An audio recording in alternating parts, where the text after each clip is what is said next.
Ciao a tutti, e benvenuti, anzi, bentornati sul mio canale. Sono super entusiasta di avervi qui oggi per condividere con voi una storia che parte dalla soleggiata Italia e arriva fino a, dovrete seguirmi fino alla fine per scoprirlo. Oggi vi racconto di Neslihan, una ragazza come tante, con un sogno nel cassetto e una valigia piena di speranze. Neslihan aveva sempre sognato di vivere in Italia, di immergersi nella cultura, nell'arte, nella lingua e ovviamente nella cucina. Dopo anni di studio e di sacrifici, finalmente era riuscita a realizzare il suo sogno.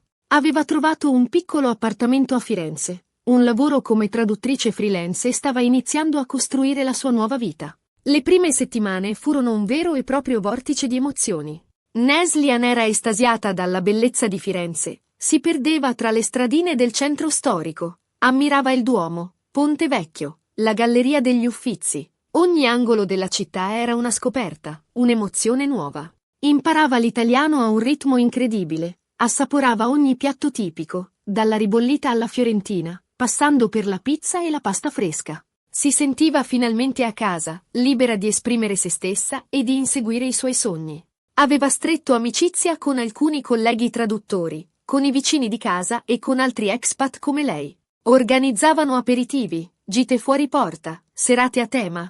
Neslihan si sentiva parte di una comunità, amata e accettata per quello che era. Tutto sembrava perfetto, idilliaco. Ma come spesso accade nella vita, anche nel momento di maggiore felicità può arrivare un imprevisto, un cambio di rotta che sconvolge tutto. E questo imprevisto si chiamava Burak. Burak era un amico d'infanzia di Neslihan, un ragazzo che conosceva fin dai tempi dell'asilo. Erano cresciuti insieme, avevano condiviso gioie e dolori, sogni e speranze. Burak era sempre stato un punto di riferimento per Neslihan, un confidente, un fratello. Ma col passare degli anni, il loro rapporto aveva subito dei cambiamenti. Neslihan aveva iniziato a vedere Burak sotto una luce diversa, a provare per lui qualcosa di più di una semplice amicizia. Tuttavia, non aveva mai avuto il coraggio di confessare i suoi sentimenti. Aveva paura di rovinare la loro amicizia, di essere respinta.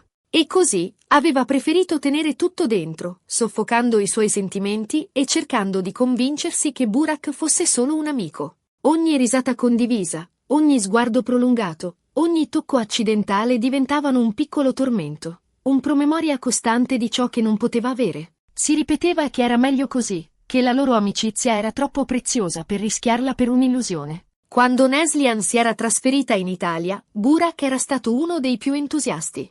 L'aveva incoraggiata a seguire i suoi sogni, a non avere paura di mettersi in gioco. Ma in fondo al suo cuore c'era una punta di tristezza, di malinconia. Sapeva che la distanza avrebbe reso ancora più difficile la possibilità di confessare i suoi sentimenti, sia per lei che per él. Secreta e silenziosamente, temía perderla para siempre, no solo físicamente, sino también emocionalmente. Sabía que Italia la cambiaría, la abriría a nuevas experiencias, nuevas personas, temía que él no pudiera competir con eso. E poi, un giorno, mentre Neslihan era seduta in un caffè a Firenze, intenta a tradurre un documento, squillò il telefono. Era Burak. Il caffè, un piccolo angolo accogliente con tavolini all'aperto, era uno dei suoi posti preferiti. Amava l'atmosfera vivace, il profumo del caffè appena fatto e la possibilità di osservare la gente che passava. Quel giorno, però, la concentrazione era scarsa.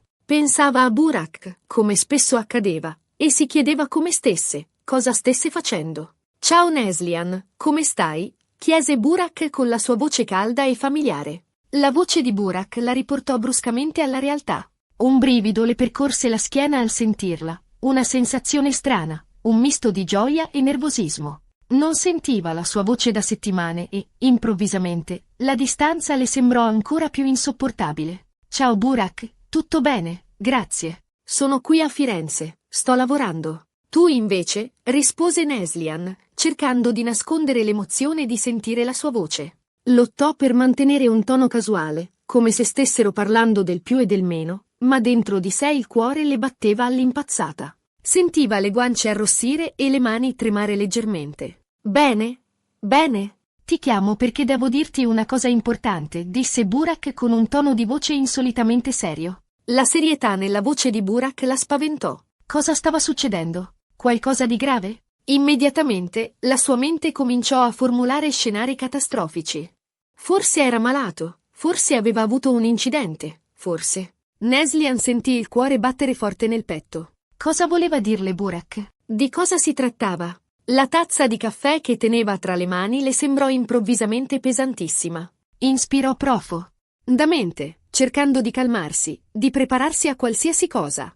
Dimmi pure, rispose Neslihan, cercando di mantenere un tono di voce calmo e distaccato. Si sforzò di non far trasparire la sua ansia, la sua paura. Voleva mostrarsi forte, indipendente, come la donna che stava cercando di diventare a Firenze. Ci fu un attimo di silenzio, un silenzio carico di tensione. Il silenzio si prolungò, un'eternità per Neslihan. Sentiva il respiro affannoso di Burak dall'altra parte del telefono e immaginava il suo viso, i suoi occhi scuri, la sua espressione indecifrabile. Poi, Burak prese un respiro profondo e disse: Neslihan, devo dirti che mi manchi tantissimo. Le parole di Burak rupperono il silenzio come un tuono. Neslihan si sentì improvvisamente senza respiro, come se le avessero tolto l'aria dai polmoni.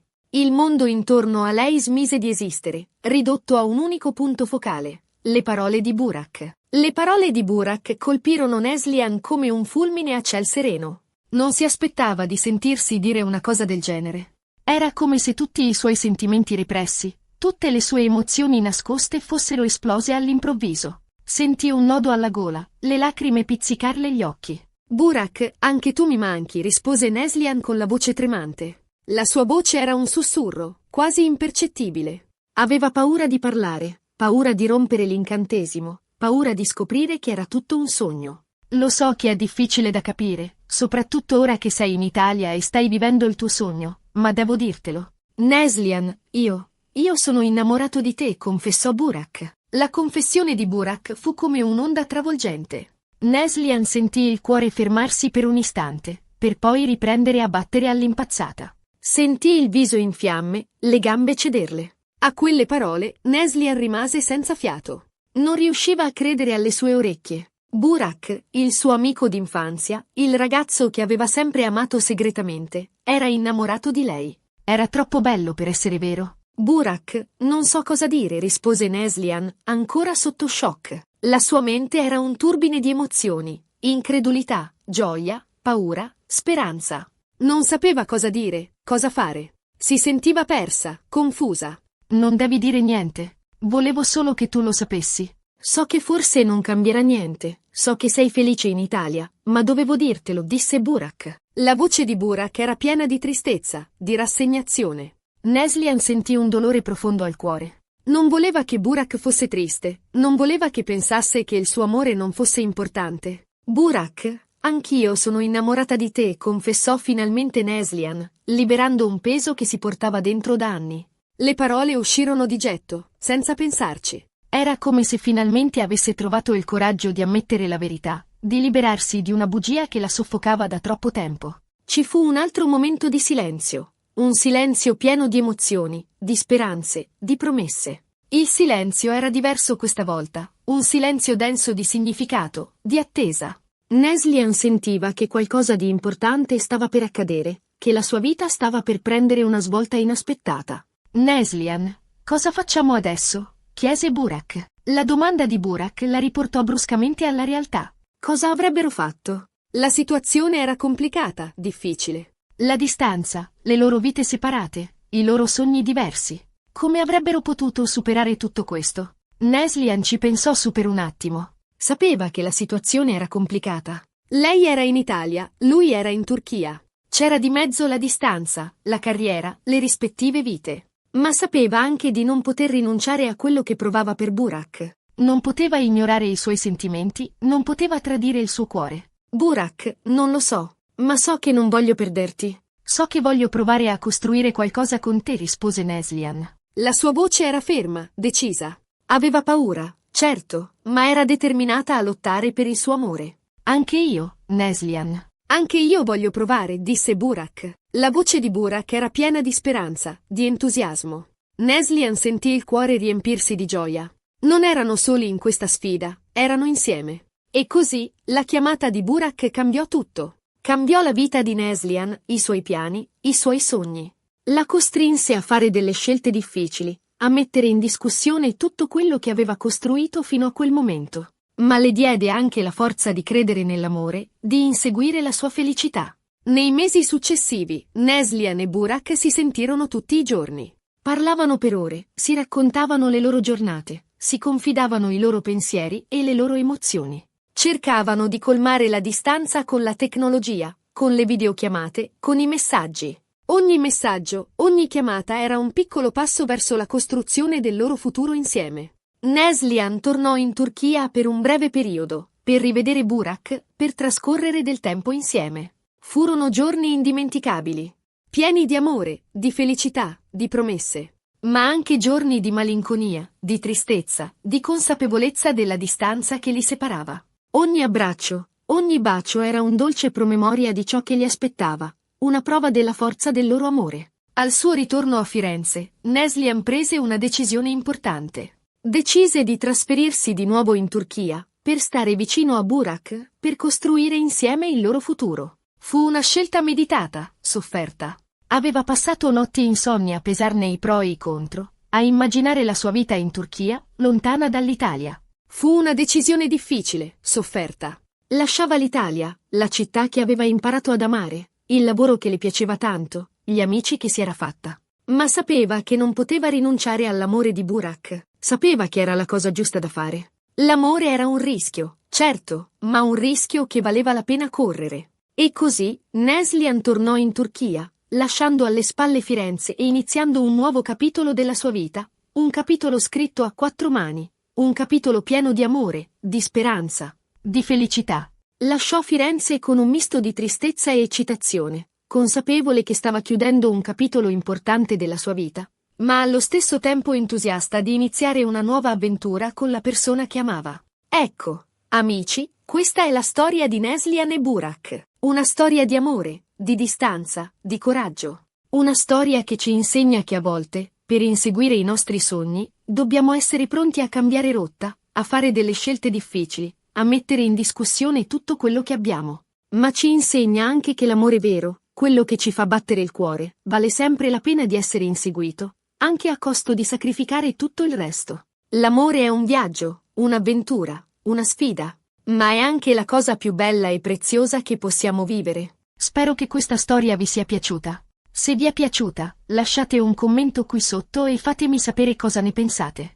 Mi piacerebbe sapere se anche voi avete mai vissuto una storia simile, se anche voi avete mai dovuto fare delle scelte difficili per amore. Condividete le vostre esperienze, le vostre emozioni. Sarò felice di leggervi e di rispondere ai vostri commenti. E ora, prima di salutarvi, vi ricordo di iscrivervi al mio canale, se non l'avete ancora fatto. Attivate la campanella per non perdere nessun nuovo video e, soprattutto, mettete un bel mi piace a questo video, se vi è piaciuto. Condividetelo con i vostri amici, con i vostri cari, con tutti quelli che pensate possano essere interessati a questa storia. Più siamo, più la nostra comunità cresce e più storie potremo condividere insieme. Grazie per avermi seguito fino alla fine e ci vediamo al prossimo video. Un abbraccio a tutti, e ricordate, l'amore è un viaggio, non una destinazione. Godetevi ogni passo del percorso.